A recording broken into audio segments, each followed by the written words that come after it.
이 사연은 누군가의 아픔이었고 누군가의 가족 이야기였습니다. 여기는 탈북사연 채널입니다. 함께 들어주세요. 그날 시어머니는 저를 보이부에 팔았습니다. 2016년 겨울 함경북도 온성군. 영하 25도의 매서운 추위가 뼈를 애는 새벽 4시. 낡은 농가의 부엌에서 나 박수진은 언손으로 불을 지피고 있다. 입김이 하얗게 피어오른다. 손가락 끝이 감각이 없다. 동상 직전이다. 부엌 구석에는 얼어붙은 김치독, 텅 빈 쌀독. 벽에는 김일성 김정일 초상화가 희미한 촛불 아래 걸려 있다. 그때는 몰랐습니다. 내 옆에서 자고 밥을 먹고 손자를 안아주던 그 사람이 매일 밤 보이부에 전화를 걸고 있었다는 걸. 그 사람은 나를 지켜주는 가족이 아니라 나를 팔아넘기려는 사냥꾼이었습니다. 그리고 그 사실을 알게 된 순간 제 인생은 완전히 무너졌습니다. 부엌 문이 삐걱 열리며 시어머니 김순옥이 들어온다. 60대 후반의 주름진 얼굴, 하지만 눈빛은 날카롭다. 그 눈빛에는 언제나 무언가 숨겨진 것이 있었다. 증오인지 계산인지 아니면 다른 무엇인지. 또 쌀 줄였어? 시어머니의 목소리는 차갑다. 얼음장처럼. 어머님 배급이 끊긴 지 2달째입니다. 장마당에서 옥수수라도 구해올게요. 나는 고개를 숙인 채 대답한다. 시어머니 앞에서는 언제나 고개를 숙여야 한다. 그게 이 집의 규칙이다. 내가 뭘 구해와. 내 몸뚱이나 제대로 간수해. 시어머니의 말투. 언제부턴가 그 안에 담긴 무언가가 느껴졌다. 그것은 단순한 무시가 아니었다. 마치 나를 물건처럼 보는 눈빛이었다. 값을 매기는 듯한 눈빛. 나는 그 의미를 그때는 몰랐다. 하지만 곧 알게 되었다. 가장 잔인한 방식으로. 어머님은 항상 절 이상하게 쳐다보셨어요. 아들 민철이를 사랑하는 어머니의 눈이 아니었습니다. 마치 저를 물건처럼 보는 눈. 그리고 그 물건의 값을 계산하는 눈이었죠. 50만 원. 나중에 안 사실이지만 그게 제 값이었습니다. 보이부가 탈북 시도자 한 명당 지불하는 금액. 낮이 되자 나는 장마당으로 향한다. 눈 덮인 좁은 골목길. 군인들이 검문하고 주민들은 고개를 숙인 채 빠르게 걸어간다. 장마당에는 사람들이 몇 명 없다. 모두 굶주리고 있다. 팔 것도 살 것도 없다. 나는 낡은 회색 두루마기를 여미고 장마당 구석으로 들어간다. 그곳에서 나는 한 남자와 마주친다. 마스크를 반쯤 가린 얼굴. 하지만 나는 단번에 그를 알아본다. 강태준. 내 얼굴이 창백해진다. 심장이 미친 듯이 뛴다. 수진아. 그의 목소리는 낮고 빠르다. 태준 씨. 나는 그 이름을 속삭인다. 7년 만에 다시 부르는 이름. 여기서 얘기하면 안 돼. 오늘 밤 11시 패탄광 입구.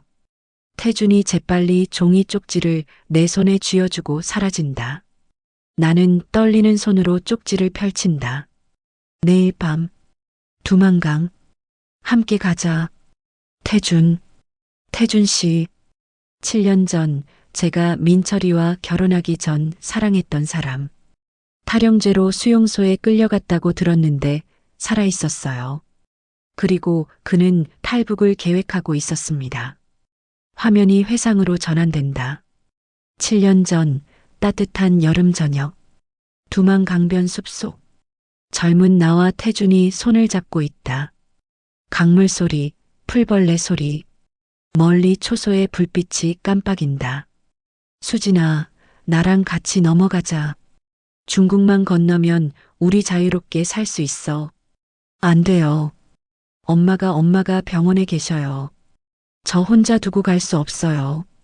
그럼 엄마도 데리고 가자. 불가능해요. 엄마는 걸으실 수도 없어요. 그리고 보이부가 우리 집을 감시하고 있어요. 태주는 내 손을 꽉 잡는다. 그 손의 온기. 지금도 기억난다.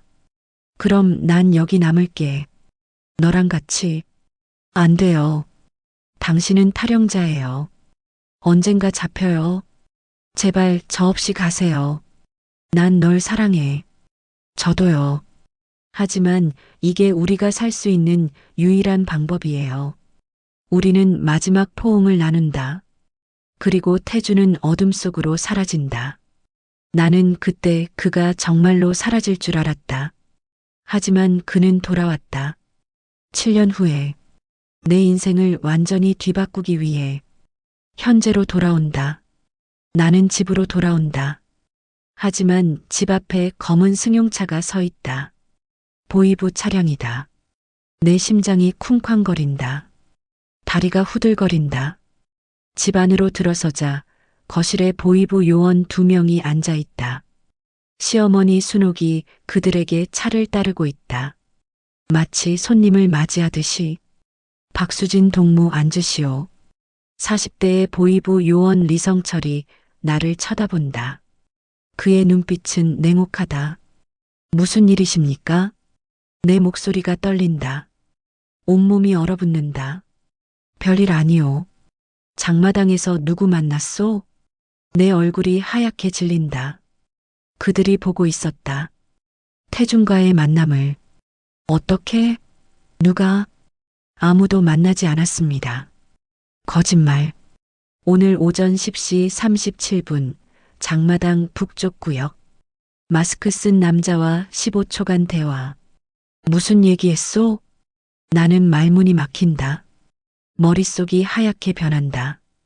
동무들, 우리 며느리는 순진해서 누가 말 걸면 대답하는 버릇이 있습니다. 아마 물건 팔러 온 사람이었을 겁니다. 시어머니가 끼어든다. 하지만 그녀의 목소리에는 감정이 없다. 마치 대본을 읽는 것처럼. 리성철은 순옥을 쳐다본다. 둘의 눈빛이 교차한다. 그 순간 나는 느꼈다. 그들 사이에 뭔가 있다는 걸, 거래가 있다는 걸. 그때 저는 느꼈습니다. 시어머니와 보이부 사이에 뭔가 거래가 있다는 걸. 하지만 그것이 무엇인지는 몰랐습니다. 아직은. 그럼 됐소. 하지만 박수진 동무, 최근 탈북 시도가 늘고 있소. 특히 젊은 여자들. 조심하시오. 잡히면 가족 전체가 수용소 가는 거 알지? 나는 고개를 끄덕인다. 손이 땀으로 젖어 있다.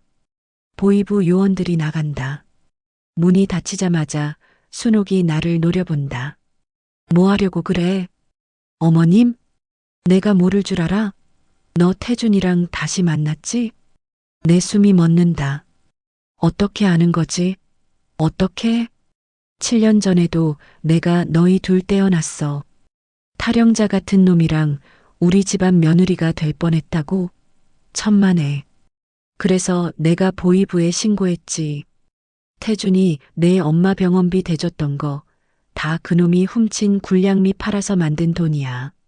범죄자야, 범죄자. 어머님, 그럼 태준 씨가 수용소에 간 게 내가 신고했어. 그리고 너한테 민철이 소개시켰지. 안전한 남자. 당 간부 집안. 내 눈에서 눈물이 흐른다. 모든 게 무너진다. 내 사랑도, 내 선택도, 모든 것이, 모든 게 계획이었습니다. 제 사랑도, 제 결혼도, 제 인생도 시어머니의 손 안에 있었어요. 그녀는 신이었습니다. 제 인생을 조종하는 신. 밤이 되자 나는 방 안에서 낡은 서랍을 연다. 그 안에 작은 사진 한 장. 갓난아기 사진이다. 내 딸 혜진이. 태준 씨와 헤어진 후 저는 임신한 걸 알았습니다. 하지만 말할 수 없었어요. 태준 씨는 이미 수용소에 있었고 저는 곧 민철 씨와 결혼해야 했으니까. 아이는 조산으로 태어났습니다. 시어머니는 그 아이를 빼앗아 갔어요. 죽었다고 했죠. 하지만 저는 알아요. 그 아이가 어딘가 살아있다는 걸. 사진 뒷면에 연필로 쓰인 글씨. 혜진. 2010년 3월 5일. 현관문이 열리며 남편 이민철이 술에 취해 들어온다. 35세, 당 선전부 말단 간부. 한때는 착한 사람이었다. 하지만 세월이 흐르며 그는 변했다. 아니, 이 사회가 그를 변하게 만들었다. 수진아 밥. 민철이 비틀거리며 말한다. 지금 따뜻하게 데울게요. 민철은 소파에 털썩 앉는다. 순옥이 나타나 아들의 어깨를 다독인다. 민철아, 오늘 회의는 어땠어? 별로. 또 숙청 얘기 나왔어. 요즘 탈북자 잡으면 승진한대. 순옥과 민철의 눈빛이 교차한다. 나는 그들의 대화를 들으며 뭔가 이상함을 느낀다. 남편 민철 씨는 착한 사람이었어요. 하지만 무능했죠. 승진도 못하고 돈도 못 벌고. 그래서 시어머니는 항상 그를 무시했어요. 그리고 민철 씨는 그 분노를 술로 때로는 저에게 풀었습니다. 민철이 밥상을 받아 먹다가 갑자기 수저를 내던진다. 이게 밥이야? 옥수수죽에 풀뿌리 섞은 거? 미안해요, 쌀이 없어서. 내가 매일 얼마나 고생하는데 그깟 쌀 한 대 구하지 못해. 민철이 밥상을 엎는다. 그릇이 바닥에 깨진다. 나는 무릎을 꿇고 깨진 그릇을 줍는다. 눈물이 뚝뚝 떨어진다. 하지만 울면 안 된다. 울면 더 맞는다. 야, 그만해. 며느리가 무슨 죄야. 순옥이 말한다. 하지만 그녀의 눈빛은 차갑다. 그녀는 나를 동정하는 게 아니다. 그저 관찰하고 있을 뿐이다. 나를 관찰하고 나의 한계를 시험하고 내가 언제 무너질지 계산하고 있다. 밤 11시. 나는 몰래 집을 빠져나온다. 영하의 추위. 숨이 하얗게 얼어붙는다. 폐탄광 입구. 녹슨 철조망, 무너진 갱도. 태준이 어둠 속에서 나타난다. 왔구나.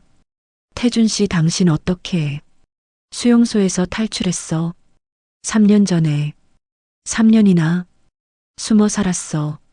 중국 갔다가 다시 들어왔어. 널 데리러. 나는 눈물을 흘린다. 이 남자는 3년간 나를 위해 살아왔다. 나를 찾기 위해.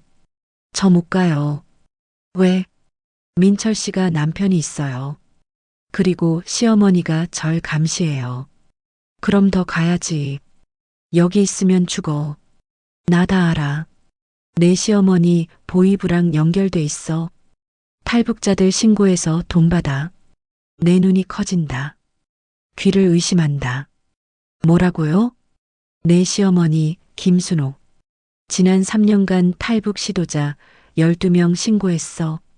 보상금만 400만 원 받았어. 그리고 지금 노리는 게 너야. 나는 뒷걸음질 친다. 아니다. 아닐 거다. 아무리 그래도. 수진아, 들어봐. 너 장마당에서 나 만난 거 보이부가 안 건 우연이 아니야. 내 시어머니가 신고한 거야. 지금 그들은 너랑 나 둘 다 잡으려고 덫을 놓고 있어. 왜요? 왜 저를? 나는 절규한다. 하늘에 대고 소리친다. 돈이야. 돈. 탈북 시도자 잡으면 한 명당 50만 원. 너랑 나 잡으면 100만 원이야. 나는 주저앉는다. 땅이 무너진다. 세상이 무너진다. 수진아, 내일 밤 두만강에서 만나. 브로커 섭외했어. 200만 원에 중국까지 데려다 준대. 나 돈 모았어. 우리 둘 다 갈 수 있어. 혜진이. 응? 우리 딸 혜진이. 7년 전에 낳은 우리 딸. 시어머니가 빼앗아 갔어요. 어디 있는지 모르겠어요. 태준의 얼굴이 굳는다. 그의 눈에 눈물이 맺힌다. 딸, 미안해요. 말 못했어요. 당신이 수용소에 있었고 저는. 태준은 나를 끌어안는다. 그의 품에서 나는 처음으로 안전함을 느낀다. 찾자. 혜진이도 찾아서 같이 가자. 어떻게요? 시어머니한테 물어봐. 아니면 내가 알아낼게. 나는 집으로 돌아온다. 하지만 골목 모퉁이에서 나는 멈춘다. 순옥과 보이부 요원 리성철이 서 있다. 나는 재빨리 담벼락 뒤에 숨는다. 심장이 터질 것 같다. 오늘 밤 11시 패탄광에서 만났습니다. 순옥의 목소리가 들린다. 역시 강태준 놈 살아있었군. 내일 밤 두만강에서 탈북 시도할 겁니다. 브로커도 연결했다더군요. 훌륭해. 현장에서 잡으면 보상금 2배야. 내 며느리까지 잡으면 150만 원이야. 딸도 있습니다. 딸, 수진이가 7년 전에 낳은 사생아. 제가 고아원에 맡겼습니다. 지금 7살. 그 애까지 엮으면 가족 단위 탈북 시도 200만 원이야. 순옥이 미소 짓는다. 나는 담벼락 뒤에서 손으로 입을 막는다. 온몸이 떨린다. 구역질이 난다. 그 순간 저는 깨달았습니다. 시어머니는 처음부터 저를 미끼로 쓰려고 했던 거예요. 태준 씨를 유인하고 혜진이까지 이용해서 한꺼번에 다 팔아버리려고. 200만 원. 우리 가족의 값. 다음 날 아침 식탁에서 순옥은 나에게 미소를 짓는다. 그 미소가 이제는 악마의 미소로 보인다. 수진아, 오늘 좀 지쳐 보이는구나. 괜찮습니다. 그나저나 민철이 아버지 기일이 다음 주잖아. 성묘 가야 하는데. 네. 혹시 장마당에서 생선 좀 구해올 수 있어? 제사상에 올릴 거. 어머님 돈이.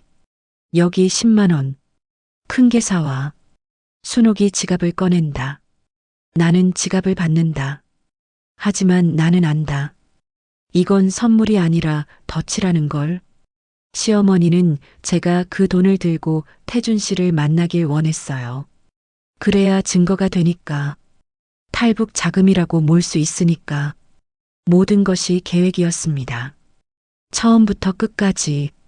낮이 되자 나는 장마당을 배회한다. 내 머릿속은 복잡하다. 선택해야 했습니다. 이대로 태준 씨를 만나면 우리 모두 잡힙니다. 하지만 만나지 않으면 태준 씨는 혼자 강을 건너다 죽을 수도 있어요. 그때 한 여자가 나에게 다가온다. 30대 후반의 여성. 박미란. 박수진 씨? 누구세요? 태준 씨가 보냈어요. 오늘 밤 계획 변경됐어요.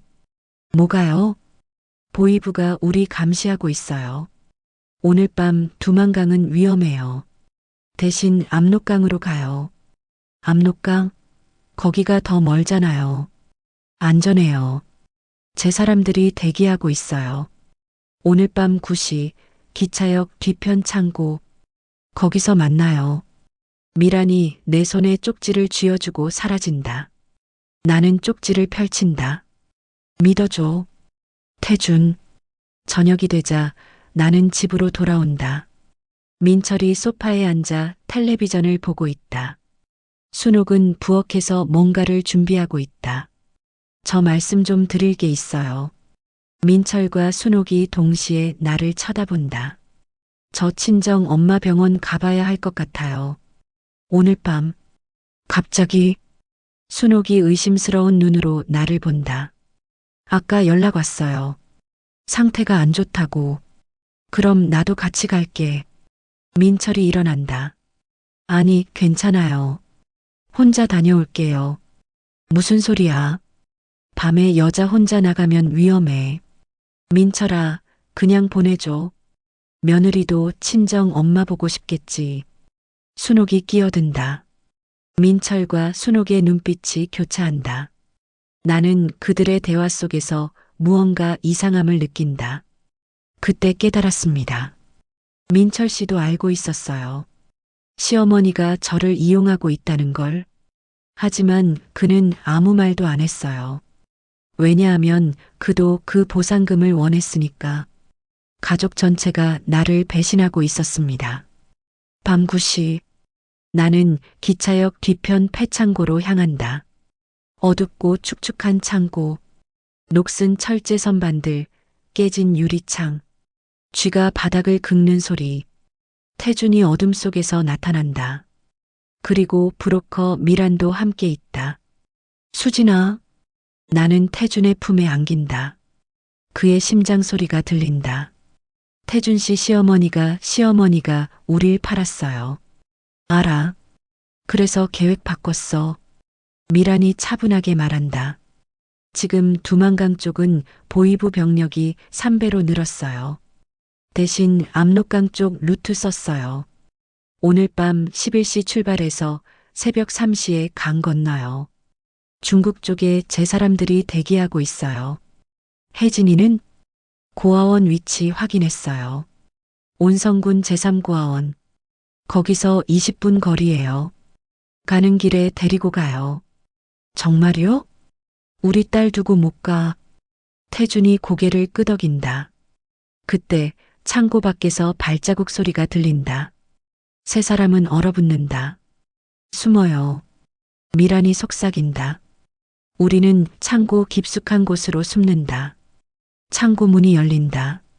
민철이 손전등을 들고 들어온다. 그 뒤로 보이부 요원 2명. 수진아, 나와. 민철의 고함이 창고를 울린다. 박수진, 저항하지 말고 나와. 강태준도. 리성철의 목소리다. 우리는 숨을 죽인다. 태준이 내 손을 꽉 잡는다. 뒷문으로 나가자. 우리는 조심스럽게 뒷문으로 이동한다. 하지만 미란의 발이 철제 파이프를 건드린다. 쾅! 큰 소리가 난다. 저기다. 총성이 울린다. 탕! 탕! 우리는 뛴다. 뒷문을 박차고 나와 어둠 속으로 뛰어든다. 그날 밤 저는 죽을 각오를 했습니다. 하지만 더 끔찍한 진실이 기다리고 있었죠. 우리는 가까스로 추격을 따돌리고 온성군 제3고아원에 도착한다. 낡은 2층 건물. 불이 꺼져 있다. 달빛만이 건물을 비춘다. 2층 끝방. 혜진이 거기 있어요. 미란이 말한다. 태준과 나는 건물 안으로 몰래 들어간다. 복도는 어둡다. 아이들의 숨소리가 들린다. 굶주린 아이들의 가느다란 숨소리. 2층 끝방. 나는 떨리는 손으로 문을 연다. 방 안에 작은 침대 4개. 그중 하나에 7살 여자아이가 자고 있다. 내 딸. 혜진이. 나는 7년 만에 다시 보는 내 딸. 혜진아. 나는 아이를 조심스럽게 깨운다. 눈물이 흐른다. 누구세요? 혜진이 눈을 비비며 일어난다. 엄마야 혜진아, 엄마 왔어. 혜진은 나를 빤히 쳐다본다. 낯선 사람을 보는 눈빛. 엄마, 제 엄마는 죽었어요. 내 가슴이 무너진다. 산산조각이 난다. 아니야. 엄마 여기 있어. 엄마가 너 데리러 왔어. 할머니가 그랬어요. 엄마는 나쁜 사람이라고. 혜진아, 우리 지금 가야 해. 위험해. 태준이 끼어든다. 혜진은 태준을 쳐다본다. 아저씨는 누구세요? 나는 내 아빠야. 태준의 목이 맨다. 그때 고아원 아래층에서 고함 소리가 들린다. 수색하라. 보이부가 들이닥친 것이다. 우리를 추적해온 것이다. 빨리 이쪽으로. 미란이 창문 밖에서 속삭인다. 태준이 혜진을 안고 창문으로 나간다. 나도 뒤따른다. 우리는 고아원 뒤편 숲으로 뛴다. 손전등 불빛이 사방에서 쏟아진다. 거기서 총성, 탕, 탕, 나무에서 껍질이 튀어나간다. 혜진이 비명을 지른다. 무서워요. 괜찮아, 괜찮아. 나는 혜진을 안는다. 우리는 숲을 헤치고 달린다. 가지가 얼굴을 긁는다. 피가 난다. 하지만 멈출 수 없다. 숲을 빠져나와 강변에 도착한다. 두만강이 아니라 작은 지류다. 얼음이 얇게 얼어 있다. 여기서 5km 더 가면 압록강이에요. 차가 대기하고 있어요. 미란이 손가락으로 가리킨다. 차? 어디에? 태준이 묻는다. 저 너머 도로. 태준은 의심스러운 눈으로 미란을 쳐다본다. 당신 누구 사람이야? 뭐 이상한 소리를. 너무 쉬워. 고아원 위치도 정확히 알고 추격도 쉽게 따돌렸어. 마치 계획된 것처럼. 미란의 표정이 변한다. 그녀의 가면이 벗겨진다. 눈치 빠르네. 미란이 호주머니에서 무전기를 꺼낸다. 여기 강변. 타겟 3명 확보. 들어오세요. 내 얼굴이 창백해진다. 또 배신이다. 또, 당신 보이부 사람이야? 아니, 난 프리랜서야. 누가 돈 더 주냐에 따라 일해. 내 시어머니가 200만 원 줬어. 너희 셋 다 넘기면. 태준이 미란에게 달려든다. 하지만 미란은 재빨리 칼을 꺼내 태준의 팔을 긋는다. 으악! 피가 흐른다. 태준의 피가 눈 위에 떨어진다. 그때 도로에서 차량이 나타난다. 보이부 차량 세대. 안 돼. 나는 혜진을 안고 반대 방향으로 뛴다. 태준도 뒤따른다. 우리는 강으로 뛰어든다. 얼음 위를 걷는다. 얼음이 삐걱거린다. 조심해, 얼음이 얇아. 빨리 가자. 그때 뒤에서 총성, 탕, 얼음에 총알이 박힌다. 콰직, 얼음이 금이 간다. 엄마, 괜찮아, 괜찮아. 하지만 다음 순간 얼음이 완전히 깨진다. 쾅, 나와 혜진이 물에 빠진다. 영하 25도의 강물. 숨이 멎을 듯한 추위. 물속에서 나는 혜진을 꽉 안는다. 절대 놓을 수 없다. 놓으면 죽는다. 그 순간 저는 죽는 줄 알았습니다. 하지만 태준 씨가 저를 붙잡았어요. 태준이 물속으로 뛰어들어 나와 혜진을 끌어올린다. 그의 힘, 그의 사랑. 우리는 가까스로 강 반대편에 도착한다. 중국 땅이다. 자유의 땅이다. 하지만 우리는 자유롭지 않았다. 아직은 중국 땅, 폐공장 안. 우리는 젖은 옷을 입은 채 떨고 있다. 혜진은 내 품에서 덜덜 떨고 있다. 체온이 떨어진다. 저체온증이다. 불 피워야 해. 이러다 얼어 죽어. 태준이 나무 조각을 모아 불을 피운다. 작은 불이지만 생명을 살린다. 그때 폐공장 문이 열린다. 한 남자가 들어온다. 나는 그 남자를 보고 눈이 커진다. 오빠? 박수호. 내 오빠. 5년 전 탈북 시도하다 죽었다고 들었던 사람. 그가 살아있다. 수진아, 오빠 살아있었어? 엄마는 오빠가 죽었다고. 엄마한테는 죽은 게 나아. 난 여기서 살아. 중국에? 응. 조선족 신분증 샀어. 공장에서 일해. 나는 오빠를 끌어안고 온다. 5년 만에 재회. 하지만 기쁨도 잠시. 오빠 나 데려가줘. 우리 한국 가자. 오빠의 표정이 어두워진다. 수진아, 한국은 안 돼. 왜? 난 사람 죽였어. 내 심장이 멎는다. 5년 전 나 탈북할 때 브로커한테 속았어. 중국 공안한테 넘겨졌지. 그때 나 도망치면서 공안 1명 죽였어. 정당방위였어. 하지만 그 뒤로 나 수배자야. 한국 가면 중국이나 인도 요청해. 그럼 난 사형이야. 나는 오빠의 손을 잡는다. 오빠 그럼 어떡해? 그냥 여기서 살아. 너희는 한국 가. 어떻게 가요? 우리 돈도 없고 브로커는 배신자고. 내가 아는 사람 있어. 진짜 브로커. 믿을 만한 사람. 다음 날 아침 오빠가 데려온 브로커는 놀랍게도 한 여성이었다. 최은혜.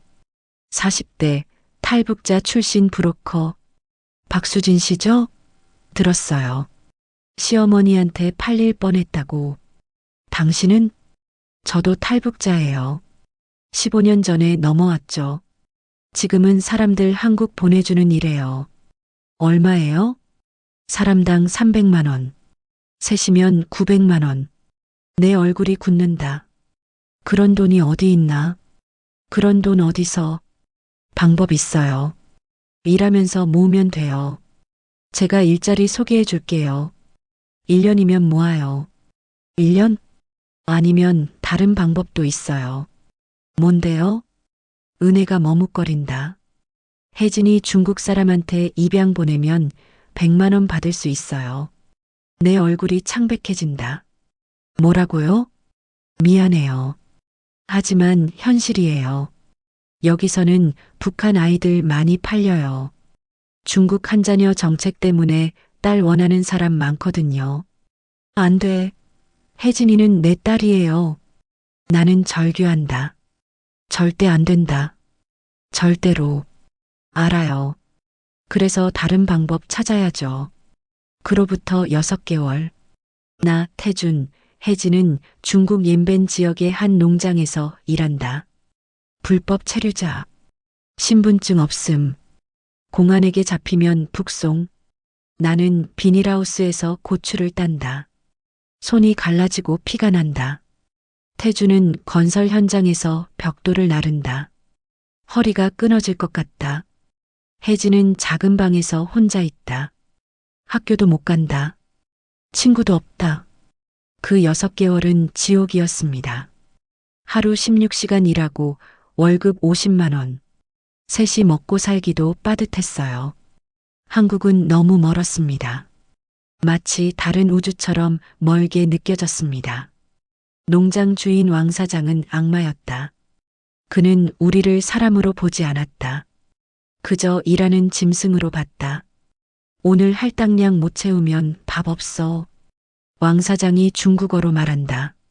나는 고개를 숙인다. 하루 할당량 고추 20kg. 손이 갈라지고 등이 끊어진다. 하지만 멈출 수 없다. 그때 저는 사람이 아니었습니다. 그저 일하는 기계였죠. 농장에는 다른 탈북 여성들도 있다. 최명희, 30대 탈북 여성. 겉으로는 친절하지만 사실은 왕 사장의 밀고자다. 어느 날 명희가 나에게 다가온다. 수진 씨, 돈 모으고 있어? 네. 얼마나 모았어? 아직 멀었어요. 나 아는 사람 있는데 빨리 한국 가는 방법 알아. 300만 원만 있으면 돼. 나는 귀가 솔깃하다. 정말요? 응. 근데 조건이 있어. 혜진이는 중국 가정에 맡겨야 해. 애 데리고는 못 가. 내 얼굴이 굳는다. 그건 안 돼요. 왜? 애 한국 가서 데려오면 되잖아. 안 돼요. 혜진이 없이는 못 가요. 명희는 나를 째려본다. 그날 밤 내가 방으로 돌아오는데 왕 사장이 기다리고 있다. 박수진 나와. 나는 불안한 눈으로 밖으로 나간다. 왕 사장이 내 팔을 붙잡는다. 너 도망칠 생각하지? 아니에요. 명희가 다 얘기했어. 너 돈 모아서 튈 생각이지? 아니에요, 진짜. 왕 사장이 내 뺨을 때린다. 짝! 나는 바닥에 쓰러진다. 얼굴이 화끈거린다. 내가 여기서 번 돈 다 내 거야. 감히 도망쳐? 공안 신고할 거야. 나는 바닥에서 떨고 있다. 그때 태준이 달려온다. 손 떼. 태준이 왕 사장을 밀친다. 이 새끼가. 왕 사장과 태준이 싸운다. 나는 비명을 지른다. 농장 다른 노동자들이 달려와 둘을 떼어놓는다. 그날 밤 우리는 방에서 대화한다. 여기 더 있으면 안 돼. 왕 사장 우리 신고할 거야. 그럼 어떡해? 은혜한테 연락했어. 돈 없어도 일단 움직이래. 라오스 가서 일하면서 갚으래. 라오스? 거기서 한국 대사관 가는 게 제일 안전하대. 언제 가? 내일 밤. 다음 날 밤 우리는 농장을 빠져나온다. 하지만 농장 입구에 공안 차량이 대기하고 있다. 명의가 신고한 것이다. 안 돼. 공안들이 손전등을 켠다. 우리는 반대 방향으로 뛴다. 옥수수밭을 가로질러 뛴다. 손전등 불빛이 쫓아온다. 수진아, 갈라져. 뭐, 우리 같이 있으면 다 잡혀. 너는 혜진이 데리고 동쪽으로 가. 나는 서쪽으로 갈게. 3일 후에 은혜 집에서 만나. 태준 씨, 사랑해. 태준은 내 이마에 입을 맞춘 후 반대 방향으로 뛴다. 나는 혜진을 안고 동쪽으로 뛴다. 눈물이 흐른다. 하지만 멈출 수 없다. 나와 혜진은 한 패가 축사에 숨는다. 돼지 냄새, 오물 냄새. 혜진이 기침을 한다. 쉿 조용히. 밖에서 공안의 발자국 소리. 나는 혜진을 꽉 안는다. 엄마 무서워. 괜찮아, 엄마가 지켜줄게. 공안의 발자국 소리가 점점 가까워진다. 축사문 앞에 멈춘다. 나는 숨을 멈춘다. 몇 초의 정적. 그리고 발자국이 멀어진다. 나는 안도의 한숨을 쉰다. 3일 후, 나와 혜진은 은혜의 집에 도착한다. 하지만 태준은 없다. 태준 씨는 아직 안 왔어요. 은혜가 고개를 젓는다. 내 가슴이 철렁한다. 뭔가 있었나 봐. 기다려봐요. 올지도 몰라. 하루, 이틀, 사흘이 지난다. 태준은 오지 않는다. 나는 매일 밤 문 앞에 앉아 기다린다. 하지만 그는 오지 않는다. 화면 전환. 태준은 공안에게 붙잡혀 있다. 중국 단둥시 구치소. 차가운 콘크리트 바닥. 쇠창살. 미안해, 수진아. 나 못 갈 것 같아. 하지만 너와 혜진이는 꼭 한국 가. 제발. 태준은 혼자 중얼거린다. 은혜의 집. 나는 혜진을 재우고 은혜와 대화한다. 태준 씨 잡혔나 봐요. 그럴 수도 있어요. 어떻게 해요, 그 사람 없이는. 수진 씨, 결정해야 해요. 태준 씨 기다릴 거예요. 아니면 지금 떠날 거예요? 나는 잠시 생각한다. 그리고 결심한다. 떠나요. 확실해요? 태준 씨라면 그렇게 하라고 할 거예요. 은혜는 나와 혜진을 다른 브로커에게 넘긴다. 장첸. 40대 중국인 브로커. 하지만 장첸은 믿을 수 없는 사람이었다. 트럭에 나와 혜진을 태운 후 장첸은 예상과 다른 방향으로 간다. 어디 가는 거예요? 조용히 해. 트럭은 외딴 시골 마을에 도착한다. 장첸은 나와 혜진을 한 허름한 집으로 끌고 간다. 집 안에는 중년 중국 남자 2명이 있다. 이게 그 여자? 응. 젊고 예뻐. 좋은 값 받을 수 있어. 나는 그제야 깨닫는다. 내가 팔려가고 있다는 걸. 안 돼. 나 줘. 나는 도망치려 하지만 남자들이 붙잡는다. 혜진이 울부짖는다. 엄마, 엄마. 그때 집 문이 부서지며 오빠 수호가 쇠파이프를 들고 들어온다. 손 떼.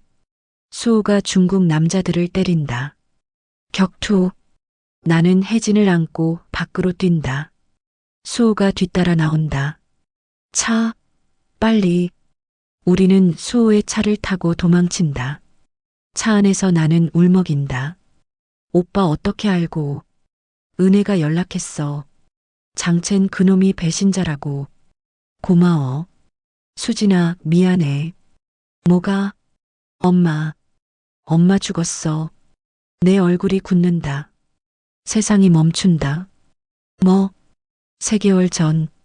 심장마비. 내가 연락 못했어. 미안해. 나는 소리 없이 운다. 엄마. 내 엄마. 이제 이 세상에 없다. 폐가에 도착한다. 나는 혜진을 안고 무너진다. 모든 게 무너졌습니다. 태준 씨는 잡혔고 엄마는 돌아가셨고 저는 팔려갈 뻔했어요. 왜 살아야 하는지 모르겠었습니다.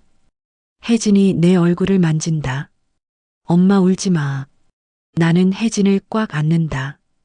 혜진아, 엄마가 널 꼭 한국 데려갈게. 약속해. 수호는 나를 또 다른 브로커에게 데려간다. 김철수, 50대, 한국계 중국인, 신뢰도 높은 브로커. 수진 씨 들었어요. 힘드셨죠? 네. 제가 책임지고 한국까지 보내드릴게요. 하지만 돈이 필요해요. 얼마나요? 두 분이면 600만 원. 나는 고개를 떨군다. 그런 돈이 없다. 내가 낼게. 수호가 끼어든다. 오빠, 내가 5년간 모은 돈 600만 원 있어. 오빠, 그럼 오빠는? 난 괜찮아. 여기서 살아. 너나 잘 살아. 나는 오빠를 끌어안고 운다. 오빠, 내 오빠. 나를 위해 5년간 모은 돈을 다 준다. 철수는 나와 혜진을 라오스로 데려간다. 중국, 라오스, 태국, 한국 대사관 루트. 버스, 기차, 도보. 2주간의 여정. 뜨거운 동남아 날씨. 정글. 벌레. 혜진은 열병에 걸린다. 엄마, 너무 더워. 조금만 참아, 곧 도착해. 마침내 태국 방콕 한국 대사관에 도착한다. 나와 혜진은 대사관 문 앞에서 무릎을 꿇는다. 제발, 저희 한국 사람이에요. 도와주세요. 대사관 직원이 나와 우리를 부축한다. 괜찮아요. 안전해요. 이제 집에 가실 수 있어요. 나는 혜진을 안고 운다. 그 순간 저는 살아있음을 느꼈습니다. 처음으로. 중국 옌벤 비닐하우스 농장. 나는 아침 5시에 일어나 밭으로 나간다. 영하 10도의 새벽. 입김이 하얗게 피어오른다. 왕 사장이 나를 노려본다. 오늘 할당량 못 채우면 밥 없어. 나는 고개를 숙인다. 하루 할당량 고추 20kg. 손이 갈라지고 등이 끊어진다. 하지만 멈출 수 없다. 멈추면 죽는다. 그때 저는 사람이 아니었습니다. 그저 일하는 기계였죠. 숨쉬는 도구였습니다. 명희가 나에게 다가온다. 수진 씨, 돈 모으고 있어? 네. 얼마나 모았어? 아직 멀었어요. 나 아는 사람 있는데 빨리 한국 가는 방법 알아. 300만 원만 있으면 돼. 정말요? 응. 근데 조건이 있어. 혜진이는 중국 가정에 맡겨야 해. 애 데리고는 못 가. 그건 안 돼요. 왜? 애 한국 가서 데려오면 되잖아. 안 돼요. 혜진이 없이는 못 가요. 명희는 나를 째려본다. 고집세네. 왕 사장한테 얘기해야겠어. 명희는 속으로 생각한다.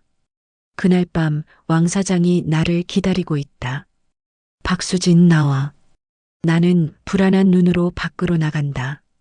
왕 사장이 내 팔을 붙잡는다. 너 도망칠 생각하지? 아니에요. 명희가 다 얘기했어. 너 돈 모아서 튈 생각이지? 아니에요, 진짜. 왕 사장이 내 뺨을 때린다. 짝! 나는 바닥에 쓰러진다. 내가 여기서 번 돈 다 내 거야. 감히 도망쳐? 공안 신고할 거야. 나는 바닥에서 떨고 있다. 그때 태준이 달려온다. 손 떼. 태준이 왕 사장을 밀친다. 이 새끼가. 왕 사장과 태준이 싸운다. 나는 비명을 지른다. 농장 다른 노동자들이 달려와 둘을 떼어놓는다. 그날 밤 우리는 방에서 대화한다. 여기 더 있으면 안 돼. 왕 사장 우리 신고할 거야. 그럼 어떡해? 은혜한테 연락했어. 돈 없어도 일단 움직이래. 라오스 가서 일하면서 갚으래. 라오스? 거기서 한국 대사관 가는 게 제일 안전하대. 언제 가? 내일 밤. 다음 날 밤 우리는 농장을 빠져나온다. 하지만 농장 입구에 공안 차량이 대기하고 있다. 명희가 신고한 것이다. 안 돼. 공안들이 손전등을 켠다. 우리는 반대 방향으로 뛴다. 옥수수밭을 가로질러 뛴다. 손전등 불빛이 쫓아온다. 수진아, 갈라져. 뭐? 우리 같이 있으면 다 잡혀. 너는 혜진이 데리고 동쪽으로 가. 나는 서쪽으로 갈게. 3일 후에 은혜 집에서 만나. 태준 씨. 태준이 내 손을 꽉 잡는다. 수진아, 들어. 내가 만약 못 가더라도 너는 혜진이 데리고 꼭 한국 가. 같이 가요. 제발. 안 돼. 우리 같이 있으면 다 잡혀. 너는 혜진이 엄마야. 엄마가 살아야 혜진이가 살아. 태준 씨, 미안해. 혜진이한테 아빠 노릇 제대로 못했네. 아니에요. 당신은 최고의 아빠예요. 태준은 내 이마에 입을 맞춘다. 사랑해. 혜진이도 사랑한다고 전해줘. 태준이 내 손을 놓고 반대 방향으로 뛴다. 나는 그의 뒷모습을 보며 무너진다. 폐가 축사에 숨은나. 혜진은 잠들어 있다. 나는 어둠 속에서 혼자 운다. 왜 저는 이렇게 살아야 하나요? 태어날 때부터 지옥이었어요. 배급 끊기고, 굶주리고, 맞고, 팔리고 사랑하는 사람도 빼앗기고, 엄마도 돌아가시고. 왜요? 제가 뭘 잘못했나요? 그냥 자유롭게 살고 싶었을 뿐인데, 왜 저한테 이런 벌을 주나요? 나는 주먹으로 바닥을 친다. 하지만 포기할 수 없어요. 혜진이가 있으니까. 이 아이만큼은 행복하게 살게 해주고 싶어요. 제발 신이 있다면 제발 이 아이만이라도 지켜주세요. 2017년 여름 한국. 하나원. 탈북자 정착 교육시설. 나와 혜진은 6개월간의 교육을 받는다. 한국어, 문화, 직업훈련. 나는 낯선 한국 사회에 적응하려 노력한다. 한국. 꿈에 그리던 곳. 하지만 생각보다 쉽지 않았습니다. 편견, 차별, 외로움. 자유를 얻었지만 마음은 여전히 갇혀 있었죠. 하나원을 수료한 나는 서울의 작은 원룸에서 혜진과 살기 시작한다. 나는 식당에서 설거지 일을 한다. 혜진은 초등학교에 다닌다. 엄마, 오늘 학교에서 애들이 나보고 북한에서 왔다고 놀렸어. 혜진이 집에 돌아와서 말한다. 그냥 무시해. 혜진이는 멋진 아이야. 하지만 나도 상처받는다. 직장에서도 이웃에게서도 북한 사람이라는 시선을 받는다. 어느 날 나는 탈북자 커뮤니티에서 놀라운 소식을 듣는다. 강태준, 중국에서 탈출, 현재 태국 대사관 대기 중. 태준 씨 살아있어. 나는 즉시 태국 대사관에 연락한다. 3개월 후 인천공항. 나와 혜진은 도착 게이트 앞에서 기다린다. 문이 열리고 태준이 나온다. 나는 태준에게 달려가 끌어안는다. 태준 씨, 수진아 미안해 늦었어. 혜진도 태준에게 안긴다. 아빠, 우리는 공항에서 한참을 끌어안고 온다. 태준이 한국에 도착한 후 몇 주 뒤, 나는 우편물 하나를 받는다. 발신인 김순옥, 시어머니다. 나는 떨리는 손으로 편지를 뜯는다. 수진아, 내가 이 편지를 읽고 있다면 아마 한국에 잘 도착했겠구나. 나 죽었어. 가남. 의사가 3개월 남았대.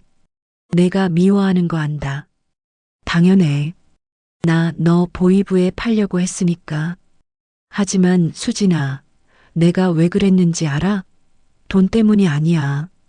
너 때문이야. 놀랐지? 하지만 진짜야. 7년 전 태준이랑 내가 사귀는 거 봤어. 나 알았어.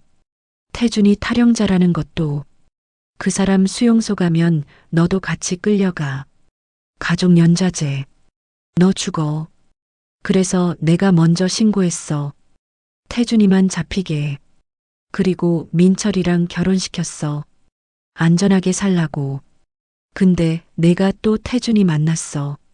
탈북까지 하려고. 나 너 맞고 싶었어. 보이부 신고하면 너 잡혀서 수용소 가니까 그럼 안 죽잖아. 근데 내가 넘어갔더라. 살았구나. 다행이다. 수진아, 미안해. 나 내적이었지만 사실은 너 살리고 싶었어. 혜진이 잘 키워. 그 애 내 손녀야. 시어머니 김순옥. 나는 편지를 읽고 주저앉는다. 눈물이 쏟아진다. 미웠어요. 정말 미웠어요. 그런데 이해가 안 되는 건 왜 이렇게 가슴이 아픈 걸까요? 태준이 나를 끌어안는다. 괜찮아, 다 끝났어. 며칠 후 혜진이 나에게 묻는다. 엄마, 할머니 왜 우릴 그렇게 했어? 나는 잠시 생각한다. 할머니는 잘못된 방법으로 우릴 지키려고 했던 거야. 그럼 할머니 나쁜 사람이 아니야? 나쁜 사람이기도 하고 아니기도 해. 사람은 복잡해. 혜진이도 크면 알 거야. 어느 날 내 집 앞에 낯선 남자가 서 있다. 이민철, 내 전 남편. 민철 씨? 수진아, 어떻게? 나도 탈북했어. 3개월 전에. 나는 말문이 막힌다. 수진아, 미안해. 그때 엄마 말 듣고 너 감시한 거 진짜 미안해. 왜 왔어요? 그냥 사과하고 싶었어. 그리고 너 잘 사는 거 보고 싶었어. 나는 민철을 물끄러미 쳐다본다. 민철 씨도 피해자였어요. 시어머니한테, 그 체제한테. 이제 자유롭게 사세요. 민철은 눈물을 흘린다. 고마워, 행복해. 민철이 돌아선다. 몇 달 후 나는 건강검진을 받는다. 그런데 의사가 이상한 말을 한다. 혹시 혜진 양 생물학적 아버지가 다른 분이신가요? 네. 무슨 말씀이세요? DNA 검사 결과인데요. 혜진 양과 태준 씨가 부녀 관계가 아닌 것으로 나왔습니다. 내 머리가 멍해진다. 그럴 리가. 저는 태준 씨 말고 다른 남자랑. 그 순간 나는 깨닫는다.